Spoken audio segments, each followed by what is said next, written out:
I cried driving my husband to the airport. He said he was moving to Paris for just 1 year. I ugly cried the entire drive to the airport. Like, full breakdown. Mascara. Ugly noises. The whole thing. My husband kept rubbing my shoulder saying, "Babe, it's 1 year. Just 1 year. Paris isn't even that far." 1 year. Paris.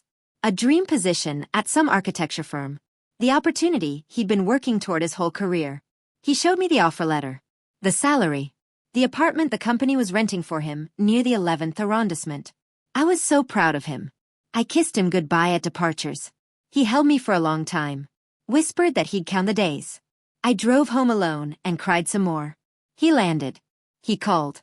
I could hear street noise in the background. He described the apartment.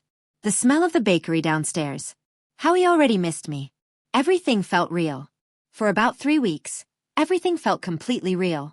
And then I ran into my neighbor. She's older, sweet, the kind of woman who notices everything. She stopped me outside and said, very casually, "Oh, I saw Daniel loading up a storage unit last month. Moving somewhere exciting." I smiled. "Paris," I said. She tilted her head. "Funny," she said. He had a lot of furniture with him.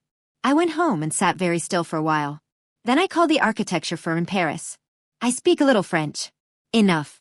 I asked for Daniel by name. The receptionist paused. She said no one by that name worked there. I found the lease 2 days later. Hidden in an email account he thought I didn't know about. Not Paris. A 2-bedroom apartment.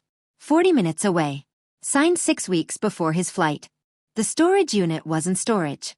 He was moving out. He just didn't want the conversation. So he invented a year in Paris instead. I'm telling you this because I spent 3 weeks missing someone who was never where he said he was. 3 weeks crying over a goodbye that wasn't even real. If your partner just left for a once-in-a-lifetime opportunity abroad, and something feels slightly off, trust that feeling. I really, really wish I had.